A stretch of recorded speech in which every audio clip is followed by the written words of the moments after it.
Oke, Assalamualaikum warahmatullahi wabarakatuh. Waalaikumsalam warahmatullahi wabarakatuh. Gimana kabar kalian? Baik, Bu. Alhamdulillah. Semoga kita senantiasa diberi kesehatan dan kelancaran ya, amin. Oke, sebelum kita mulai mata pelajaran, sebaiknya kita berdoa terlebih dahulu, Ibu yang akan pimpin, menurut kepercayaan masing-masing. Berdoa mulai.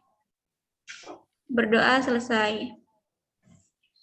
Jadi, pada kesempatan ini, Ibu akan membahas materi tentang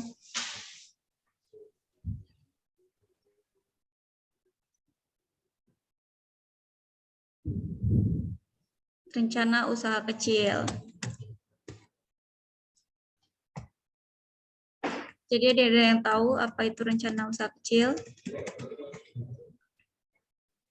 Baik, Bu, saya akan menjawab, yaitu rencana usaha yang kecil itu adalah rencana usaha yang dapat berdiri sendiri contohnya. Gitu, Bu. Ya, betul. Jadi rencana usaha kecil itu adalah usaha yang berdiri sendiri yang dilakukan oleh orang perorangan atau badan usaha yang bukan merupakan anak perusahaan atau bukan cabang perusahaan. Jadi perusahaan ini yang dimiliki dari kekuasaan atau menjadi bagian baik langsung maupun tidak langsung dari usaha menengah ataupun usaha besar. Kemudian ada kriteria usaha. Nah, di sini ada yang tahu contoh apa itu usaha mikro? Saya, Bu. Ya, silakan ini. Contohnya seperti usaha warung, sembako, usaha sablon, pengrajin keramik, Bu. Ya, betul. Ini, terima kasih. Jadi, kriteria usaha mikro ini nih memiliki usaha tersebut setidaknya punya kekayaan bersih yang nilainya mencapai 50 juta rupiah, begitu. Nah, dengan usaha modal kecil, di sini usaha mikro juga kan terlihat dari besarnya pendapat tiap tahun ya. Jadi ini sama aja dengan modal kecil, seperti yang didapat pemilih usaha tersebut, begitu. Ada yang tahu usaha modal kecil itu apa?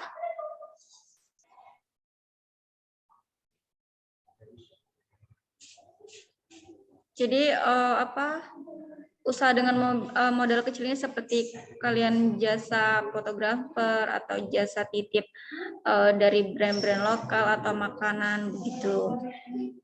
Kemudian di sini ada usaha kecil.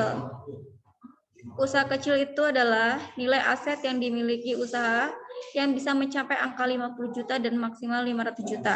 Apa contoh usaha kecil? Ada yang tahu?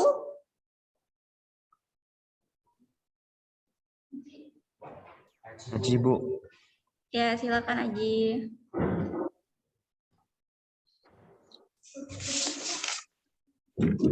Baik, contoh dari usaha kecil yaitu laundry kilauan, bisnis kuliner, terus kreasi mahar, hantaran, dan souvenir nikah, Bu. Ya, betul. Terima kasih. Kemudian di sini sebelum melakukan usaha, jadi di sini ada langkah-langkah penyusun perencanaan usaha. Yang pertama adalah tentukan apa tujuan usaha kalian. Kemudian kalian mengecekkan kondisi pasar, menyusun profil usaha, kemudian mencatat apa saja keperluan dalam usaha, hitung rincian modal, kemudian perencanaan strategi pemasaran, dan mengatur jadwal evaluasi. Kemudian di sini ada menganalisis rencana usaha. Yang pertama adalah tentukan peluang usaha dalam SWOT.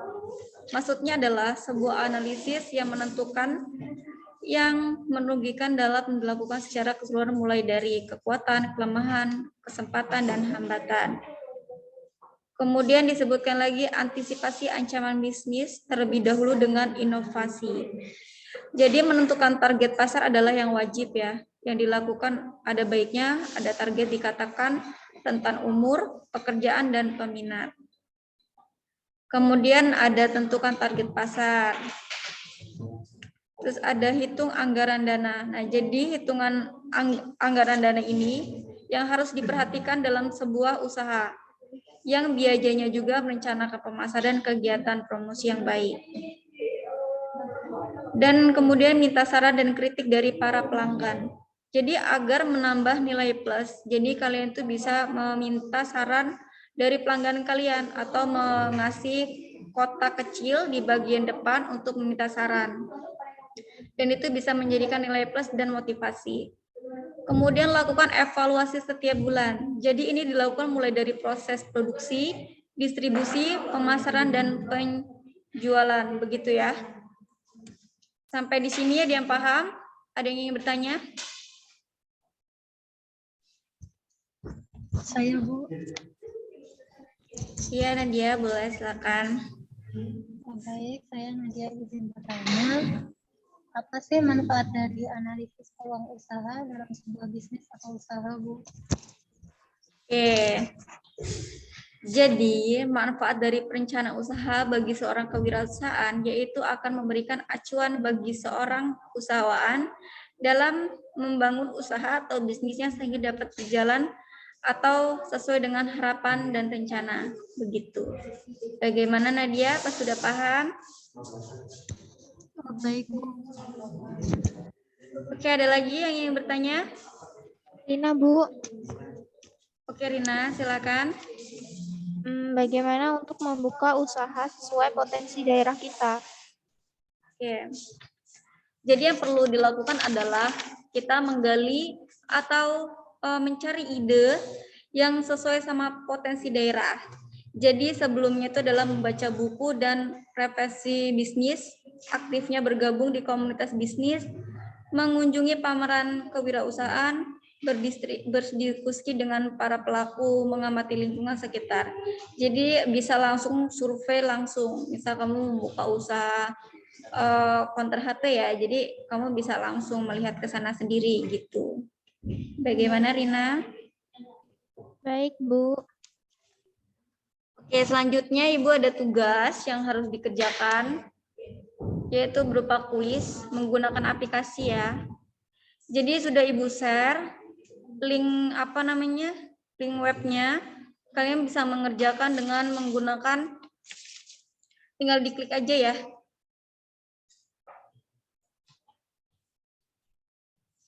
Silakan dikerjakan.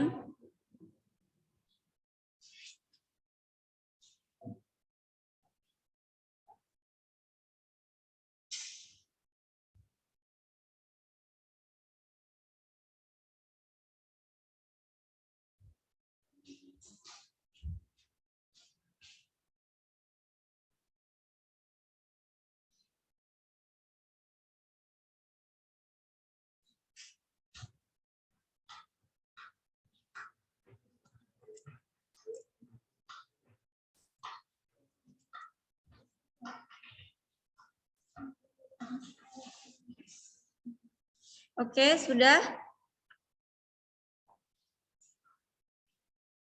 Oke. Jadi peringkat 1 adalah Yosi. Untuk Yosi, tolong diberi tepuk tangan.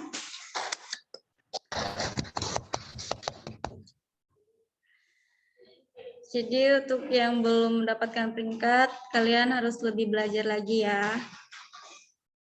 Oke, sebelumnya Ibu mengucapkan terima kasih banyak kepada kalian atas partisipasinya. Kalian harus ini ya, mengisi daftar absen yang sudah Ibu kirim lewat link. Dan ada tugas juga yang sudah Ibu kirim lewat grup. Tolong dikerjakan dan deadline-nya sampai jam 12 malam. Tolong kirim ke email Ibu. Paham? Ya, Bu. Oke, Ibu akhiri. Wassalamualaikum warahmatullahi wabarakatuh. Waalaikumsalam warahmatullahi wabarakatuh.